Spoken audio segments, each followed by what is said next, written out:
El agente de bienes raíces tocó la puerta y me dijo: «Su hijo me pidió que tasara la casa, mientras yo todavía vivía en ella».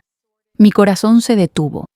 Las palabras flotaron en el aire como cristales rotos, cada una cortando más profundo que la anterior. El hombre parecía incómodo, sosteniendo su portafolio de cuero contra su pecho como un escudo. «Debe haber un error», logré decir, aunque mis manos temblaban tanto que tuve que apoyarme contra el marco de la puerta. El olor a café recién hecho desde mi cocina de repente me dio náuseas. Antes de continuar con lo que pasó después, y créanme, esto apenas es el comienzo de la pesadilla, por favor asegúrense de estar suscritos al canal y déjenme un comentario diciéndome desde dónde están viendo esto. Sus mensajes me dan fuerzas para contar estas historias que necesitan ser escuchadas. Mi nombre es Carmen Delgado, tengo 67 años y hasta hace 6 meses pensaba que conocía a mi hijo. Diego había sido mi orgullo desde el día que nació, hace 38 años, en el Hospital San Rafael aquí en Guadalajara. Era el tipo de hijo que todas las madres sueñan tener. Llamaba todos los domingos, traía a sus hijos a comer pozole los sábados y siempre se aseguraba de que yo tuviera todo lo que necesitaba. O al menos eso creía yo. La casa donde el agente inmobiliario estaba parado había sido mi hogar por 42 años. Mi difunto esposo Roberto y yo la compramos cuando Diego tenía apenas 2 años. Cada pared guardaba un recuerdo. Las marcas de lápiz en el marco de la puerta de la cocina midiendo el crecimiento de Diego. La mancha en el techo del comedor donde se nos filtró el agua durante el huracán Patricia, el azulejo roto en el baño que nunca arreglamos, porque a Roberto le parecía que tenía forma de corazón. Señora Delgado, el agente, un joven llamado Andrés Mora, según su tarjeta, sacó su teléfono. «Tengo los mensajes de su hijo aquí mismo. Me contactó hace 3 semanas para una evaluación discreta». Discreta. La palabra me golpeó como una bofetada. «Muéstremelos», dije, sorprendiéndome a mí misma con la firmeza de mi voz. Mientras Andrés navegaba por su teléfono, noté un auto negro estacionado al otro lado de la calle. No lo había visto antes en el vecindario, y algo en la forma en que el conductor miraba hacia mi casa me puso la piel de gallina. Los mensajes estaban ahí, claros como el día. Diego había usado su nombre completo, Diego Roberto Delgado Sánchez, y había proporcionado detalles que solo él podría saber: el número de escritura, la fecha exacta de compra, incluso mencionó la remodelación de la cocina que hicimos en 2018. Dice aquí que usted está considerando mudarse a una residencia para adultos mayores. Andrés parecía genuinamente confundido por mi reacción. Que la familia necesita liquidar el activo para cubrir los costos. Sentí que el piso se movía bajo mis pies. Tuve que sentarme en la banca del porche, la misma donde Roberto solía fumar sus cigarros después de cenar. El metal estaba caliente por el sol de la tarde, quemando a través de mi vestido de algodón. «Yo no voy a ninguna residencia», dije lentamente, «y esta casa no está en venta». Andrés palideció. Guardó su teléfono rápidamente, murmurando disculpas mientras retrocedía hacia su auto, pero antes de irse, se detuvo y me miró por encima del hombro. «Señora, tenga cuidado. Su hijo...». Él parecía muy urgido. Mencionó algo sobre necesitar el dinero antes de fin de mes. Después de que se fue, me quedé sentada en el porche por un largo rato, viendo cómo el auto negro finalmente arrancaba y se alejaba. El vecindario estaba tranquilo. Era esa hora somnolienta de la tarde cuando todos se refugian del calor. Podía escuchar a los perros de la señora Martínez ladrando 2 casas más abajo, y el sonido distante de una podadora de césped. Pero dentro de mi cabeza, todo era caos. Diego necesitaba dinero, tanto dinero que estaba dispuesto a vender mi casa, mi hogar, sin siquiera decírmelo. Entré a la casa y fui directamente al estudio de Roberto. Aunque había muerto hace 5 años, mantuve todo exactamente como él lo dejó. Su escritorio de caoba todavía olía débilmente a su colonia, y sus libros de contabilidad estaban perfectamente alineados en los estantes. Roberto había sido contador, meticuloso hasta el final. Me enseñó a llevar registros de todo. Saqué la carpeta donde guardaba todos los documentos importantes. La escritura de la casa estaba ahí, junto con nuestros testamentos, pólizas de seguro y... Espera, faltaba algo. El poder notarial. Hace 6 meses, Diego me había pedido que firmara un poder notarial por si acaso algo me pasaba. Había sido justo después de mi caída en el baño, cuando me rompí la muñeca. Estaba adolorida, tomando medicamentos para el dolor, y Diego había sido tan atento, tan preocupado. «Es solo una precaución, mamá», había dicho, sosteniendo mi mano buena mientras yo firmaba con la otra. «Si algo te pasa, necesito poder ayudarte con tus asuntos». El documento no estaba en la carpeta. Con dedos temblorosos marqué el número de Diego. Sonó 1 vez, 2 veces, 3 veces antes de ir al buzón de voz. Su voz grabada, tan familiar y ahora tan extraña, me pidió que dejara un mensaje. «Diego, soy tu madre. Necesitamos hablar. Llámame en cuanto escuches esto». Colgué e inmediatamente llamé a su esposa, Patricia. Ella respondió al segundo timbre, sin aliento, como si hubiera estado corriendo. «Carmen, qué sorpresa. Diego no está aquí ahora mismo». «Patricia, ¿está todo bien? ¿Necesitan dinero?» Hubo una pausa larga. Podía escuchar a mis nietos, Sofía y Miguel, discutiendo en el fondo sobre un videojuego. «¿Por qué preguntas eso?» Voz de Patricia sonaba cautelosa, casi temerosa. «Solo respóndeme. ¿Están en problemas financieros?» «Carmen, yo... no puedo. Diego me dijo que no hablara contigo sobre... Tengo que irme». La línea se cortó. Me senté en la silla de Roberto, rodeada por sus libros y sus recuerdos, y traté de pensar. Algo estaba terriblemente mal. El Diego que yo conocía nunca haría esto. Nunca. ¿O sí? Empecé a recordar pequeñas cosas que había ignorado, como la vez que encontré a Diego revisando mi joyero, y él dijo que solo estaba buscando las mancuernillas de su padre para una boda. O cuando empezó a insistir en que le diera acceso a mis cuentas bancarias en línea para ayudarme a pagar las facturas. O cómo últimamente siempre tenía prisa cuando venía a visitarme, mirando constantemente su teléfono, sudando aunque el aire acondicionado estuviera encendido. El teléfono de la casa sonó, sobresaltándome. Era un número que no reconocí. «Señora Delgado, soy la licenciada Elena Vargas del Registro Público de la Propiedad.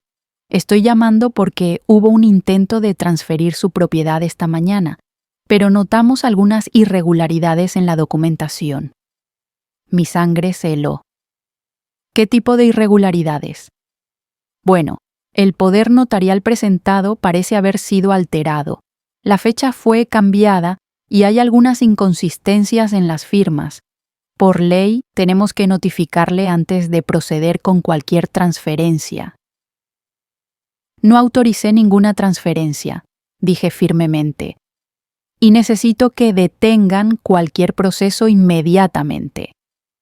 «Por supuesto, señora, pero debo advertirle, quien sea que esté detrás de esto parece tener acceso a mucha de su información personal. Le sugiero que tome precauciones». Después de colgar, me di cuenta de que estaba temblando, no de miedo, sino de furia. ¿Cómo se atrevía Diego? ¿Cómo se atrevía a intentar robarme mi hogar, mi seguridad, mi dignidad, pero entonces otro pensamiento me golpeó. ¿Y si Diego estaba en peligro? ¿Y si alguien lo estaba obligando a hacer esto? Decidí ir a su casa. Era miércoles por la tarde. Patricia estaría recogiendo a los niños de la escuela, y Diego generalmente trabajaba desde casa los miércoles. Podríamos hablar a solas.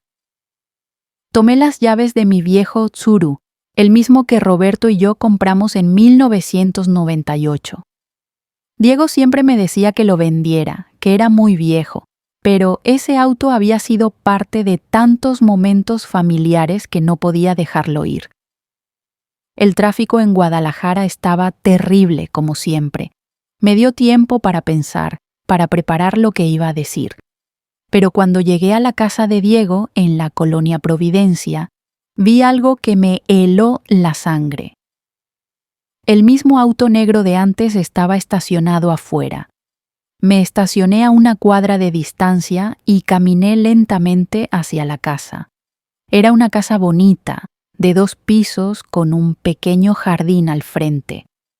Diego y Patricia la habían comprado hace 5 años y recuerdo lo orgulloso que estaba cuando me dio el tour.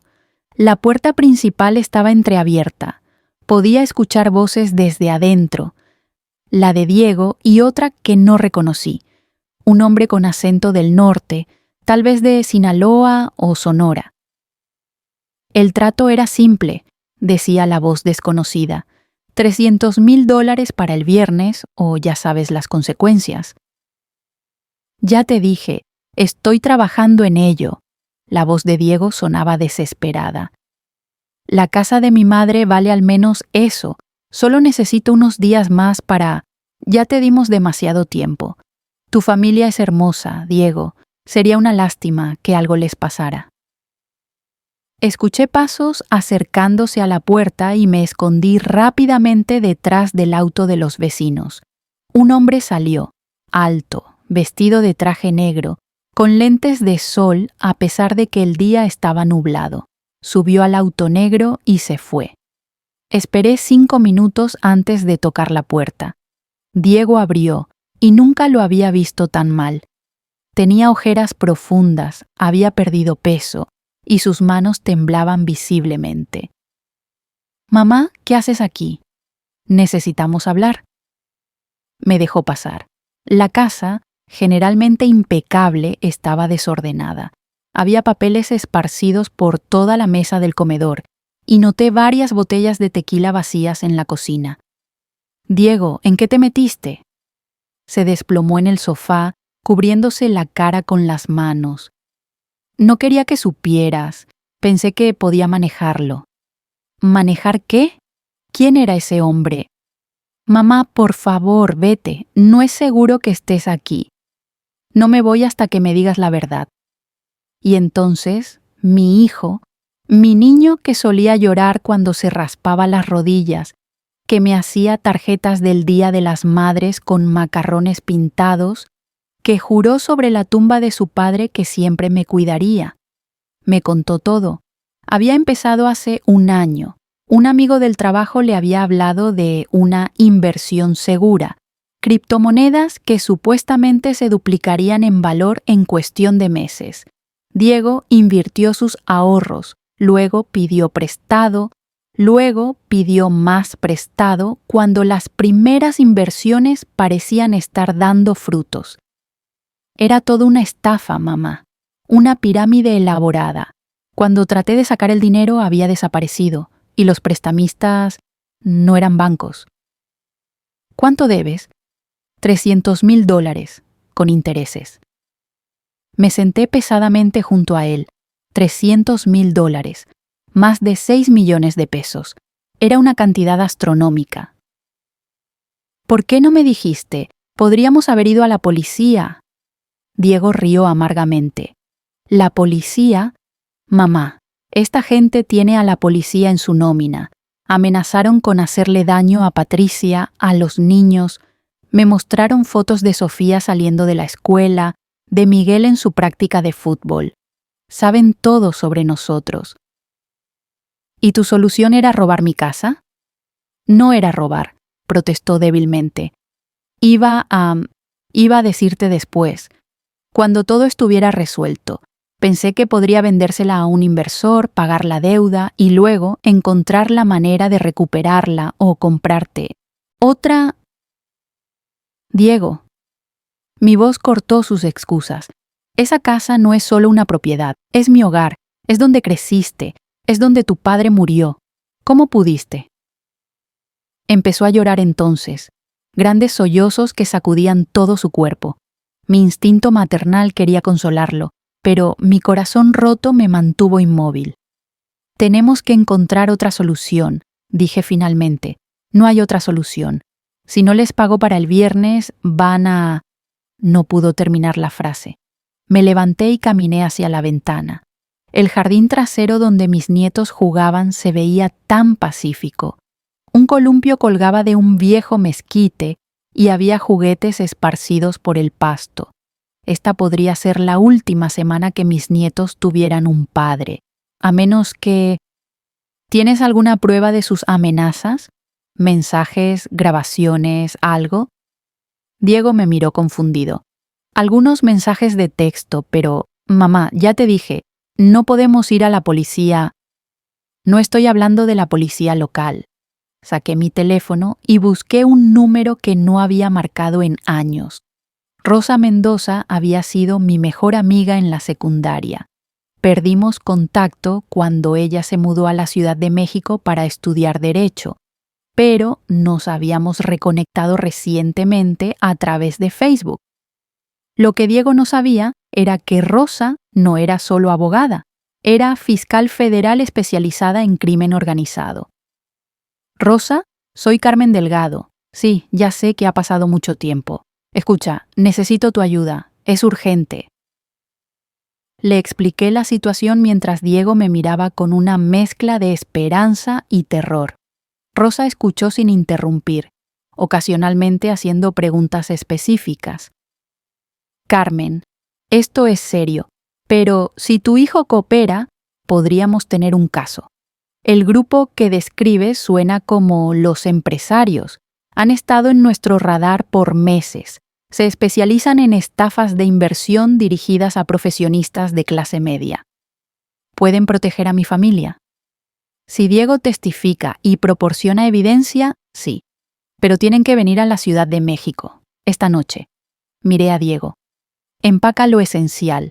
Tú, Patricia y los niños. Ahora. Mamá, no podemos simplemente... Sí pueden y lo harán. Rosa tiene un equipo esperando. Esta es la única manera. Las siguientes 2 horas fueron un torbellino.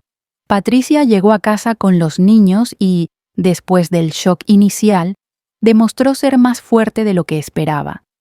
Empacó eficientemente mientras yo entretenía a los niños diciéndoles que iban a tener una aventura sorpresa. Pero justo cuando estábamos a punto de salir, el teléfono de Diego sonó. Era el hombre del traje negro. Ponlo en altavoz, susurré. Diego, mis fuentes me dicen que tu madre visitó el registro público hoy. Espero que no estés pensando en hacer algo estúpido. No, yo solo... porque sería muy desafortunado si tuviéramos que visitar a tu madre esta noche. Una mujer mayor, viviendo sola... Los accidentes pasan. Sentí un escalofrío, pero Rosa, que estaba escuchando a mí a través de mi teléfono, me hizo señas para que mantuviera la calma. Entiendo, dijo Diego. Tendrás tu dinero. Más te vale. Y Diego, estamos vigilando. Cuando colgó, Rosa habló rápidamente. Cambio de planes. Carmen, necesitas salir de tu casa también. Ahora. Pero, sin peros. Mi equipo está a 3 horas de Guadalajara. Necesitan mantenerse en movimiento hasta que lleguemos. Así que nos fuimos. 2 autos, una familia, huyendo en la noche como refugiados en nuestra propia ciudad. Patricia manejaba su camioneta con los niños, mientras Diego y yo íbamos en mi viejo Tsuru. Tomamos rutas diferentes, manteniéndonos en contacto por teléfono. Pasamos esas 3 horas en un centro comercial en Zapopan, tratando de actuar normal mientras mi corazón latía como un tambor. Los niños pensaban que era una salida divertida, pidiendo helado y jugando en el área de juegos. No sabían que su abuela estaba memorizando cada una de sus risas, por si acaso. A las 10:47 p.m. el teléfono de Rosa sonó. Estamos en posición. Vayan al Hotel Quinta Real en Tlaquepaque, habitación 512. Mis agentes los están esperando. El hotel era uno elegante que Roberto y yo habíamos visitado una vez para nuestro aniversario.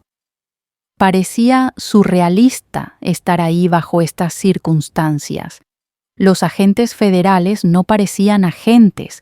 Vestidos como turistas, se mezclaban perfectamente, pero sus ojos estaban alerta y noté los bultos discretos de sus armas bajo sus chamarras. Rosa llegó una hora después. Seguía siendo hermosa con su cabello plateado recogido en un moño elegante y un traje que gritaba autoridad. «Carmen», me abrazó fuertemente. «Vamos a resolver esto».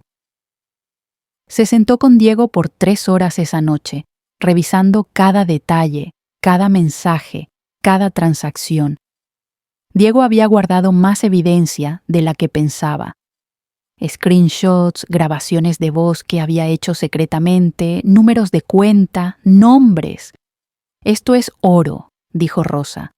«Con esto podemos no solo atrapar a los que te extorsionan, sino potencialmente desmantelar toda la red». «¿Pero qué hay del dinero que debo?», preguntó Diego. «Técnicamente no debes nada. Fuiste víctima de fraude. Los contratos firmados bajo coerción no son válidos, pero…» Su expresión se endureció. «Tendrás que testificar, y será peligroso». Patricia tomó la mano de Diego. «Haremos lo que sea necesario». El plan era elegante en su simplicidad. Diego continuaría con la venta de mi casa, usando los documentos falsificados que ellos esperaban.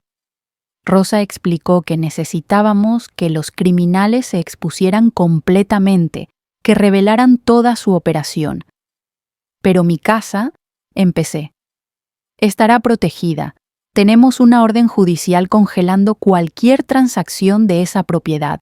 Es imposible que la vendan realmente. Pero ellos no lo saben». Los siguientes 2 días fueron los más largos de mi vida. Diego, con un micrófono oculto, se reunió con los prestamistas. Les dijo que la venta estaba en proceso, que tendría el dinero para el viernes como prometió. Patricia y los niños se quedaron en un refugio seguro, mientras yo me instalé en un hotel diferente con protección las 24 horas. El jueves por la noche, Diego me llamó. Estaba llorando. «Mamá, lo siento tanto. Soy un fracaso como hijo, como padre». «No», lo interrumpí. «Cometiste un error, uno grande, pero estás tratando de arreglarlo. Eso requiere valor». Papá estaría tan decepcionado. Pensé en Roberto, en cómo habría manejado esto. Era un hombre de principios, pero también de perdón. «Tu padre te amaría sin importar qué, como yo». El viernes llegó con un cielo tormentoso que parecía apropiado. El plan era que Diego se reuniera con los prestamistas en un restaurante público en el centro de Guadalajara, donde les daría los documentos de venta y supuestamente transferiría el dinero. Los agentes federales estarían posicionados por todo el lugar. Yo no debía estar ahí. Rosa había sido clara. Era muy peligroso. Pero no podía quedarme en el hotel mientras mi hijo enfrentaba a estos monstruos solo. Así que fui. Me senté en un café al otro lado de la plaza usando lentes de sol y un sombrero que había comprado esa mañana. Desde ahí podía ver la entrada del restaurante. Diego llegó primero, luciendo pálido pero determinado.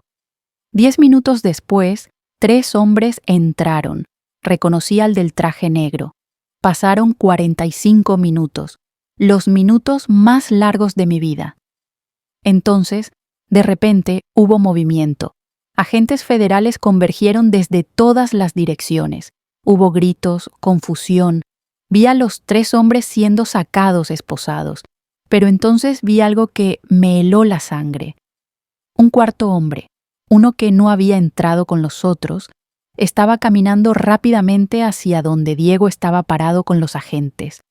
Su mano se movía hacia su cintura. No pensé, solo actué. «Diego, detrás de ti». Mi grito alertó a los agentes. El hombre sacó su arma, pero un francotirador que no había visto lo neutralizó antes de que pudiera disparar. Cayó al pavimento y el caos estalló nuevamente. Diego me vio entonces, parado al otro lado de la plaza. Nuestros ojos se encontraron y vi tanto alivio como exasperación en su rostro. Más tarde, en la estación federal, Rosa me regañó severamente por desobedecer sus órdenes, pero también me agradeció. Tu advertencia podría haber salvado la vida de tu hijo. Ese hombre era el ejecutor principal del grupo.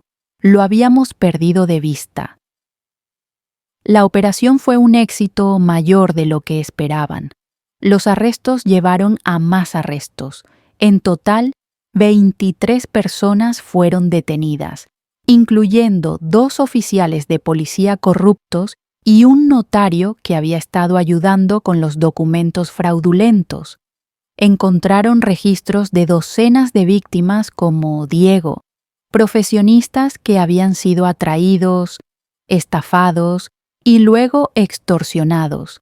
Algunos habían perdido sus casas, otros habían desaparecido. Tu hijo es afortunado, me dijo Rosa. Tuvo el valor de buscar ayuda y te tuvo a ti. El proceso legal tomó meses. Diego testificó múltiples veces, cada vez revelando más sobre cómo operaba el grupo. Patricia fue una roca durante todo, manteniendo a la familia unida mientras vivían bajo protección. Yo volví a mi casa, mi querida casa que casi pierdo. La primera noche de regreso caminé por cada habitación, tocando las paredes, los muebles, los recuerdos. En el estudio de Roberto encontré el poder notarial falsificado en el escritorio de Diego. Lo había dejado ahí con una nota. Mamá, esto nunca debió existir. Perdóname. Lo rompí en pedazos pequeños y lo quemé en el fregadero de la cocina, viendo cómo las cenizas se iban por el desagüe. 6 meses después, los juicios principales terminaron. Los líderes del grupo recibieron sentencias de 15 a 25 años. El dinero que Diego había pedido prestado fue declarado nulo, aunque recuperar lo que había invertido inicialmente era imposible. Ese dinero había desaparecido hace mucho en cuentas offshore. Diego y Patricia tuvieron que empezar de nuevo. Vendieron su casa en Providencia, se mudaron a una más pequeña en una colonia más modesta. Diego consiguió un segundo trabajo y Patricia empezó a dar clases de inglés en línea por las tardes. Pero algo hermoso surgió de esta pesadilla. Diego empezó a dar charlas en centros comunitarios sobre estafas financieras.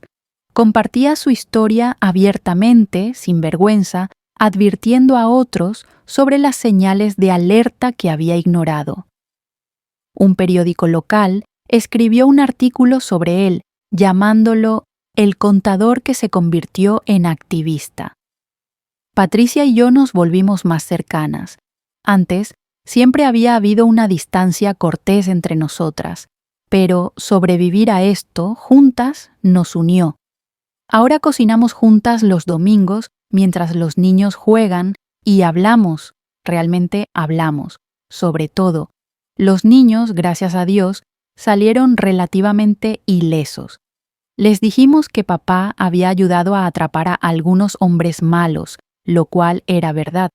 Sofía incluso escribió un ensayo sobre ello para la escuela titulado Mi papá el héroe. Diego lloró cuando lo leyó. Un día, casi un año después de todo, Diego vino solo a visitarme.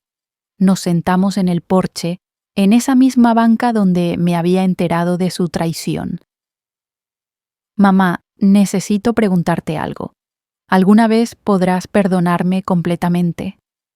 Tomé su mano. Tenía callos nuevos de su trabajo extra en construcción los fines de semana.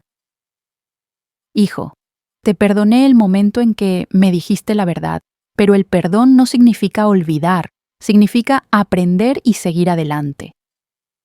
A veces desearía poder regresar el tiempo. Yo no, dije, sorprendiéndonos a ambos. Si esto no hubiera pasado, esos criminales seguirían operando. Más familias habrían sido destruidas. Tu error llevó a su captura. A veces, Diego, nuestros peores momentos pueden llevar a algo necesario. Nos sentamos en silencio por un rato, viendo cómo el sol se ponía sobre Guadalajara. El cielo se volvió naranja y rosa, y los pájaros empezaron su coro nocturno. Papá habría manejado esto mejor, dijo Diego finalmente. Tu padre nunca fue probado de esta manera. No sabemos qué habría hecho, pero sé que estaría orgulloso de cómo lo enfrentaste al final. 2 años han pasado ahora. Mi casa sigue siendo mía, aunque he actualizado todos mis documentos legales con múltiples salvaguardas.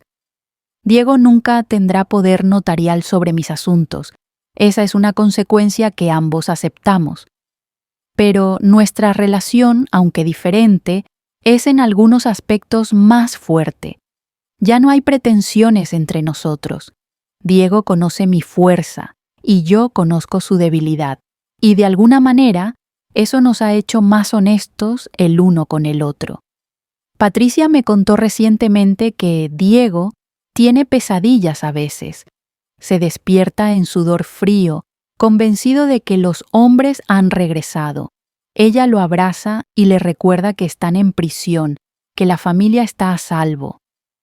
Yo también tengo pesadillas a veces, pero no sobre los criminales.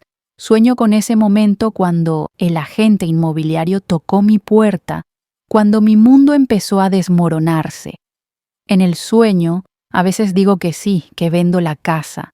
Me despierto en pánico y tengo que caminar por mi hogar en la oscuridad, tocando cada pared, asegurándome de que todavía es mío. Rosa se mantiene en contacto. Me dice que el caso de Diego ayudó a crear nuevas regulaciones sobre préstamos y notarios, que su testimonio salvó a otras familias. Es un pequeño consuelo, pero es algo. La semana pasada fui al banco a actualizar mi cuenta. La cajera, una joven llamada Lucía, notó mi nombre. ¿Es usted la mamá de Diego Delgado? ¿El que expuso a los empresarios? Asentí, preparándome para el juicio o la lástima. Mi tío casi cae en la misma estafa, pero vio la entrevista de su hijo en las noticias y se retiró a tiempo. Dígale gracias de nuestra parte. Salí del banco con lágrimas en los ojos. Ayer, Diego vino con una propuesta. Quiere empezar una fundación sin fines de lucro para ayudar a víctimas de fraude financiero. Tiene inversores legítimos interesados. Esta vez verificó todo 3 veces con abogados. Quiero llamarla Fundación Roberto Delgado, dijo. Por papá, ¿qué piensas? Creo que a tu padre le encantaría. Mientras escribo esto, estoy sentada en el estudio de Roberto. El sol de la tarde entra por la ventana, iluminando sus libros.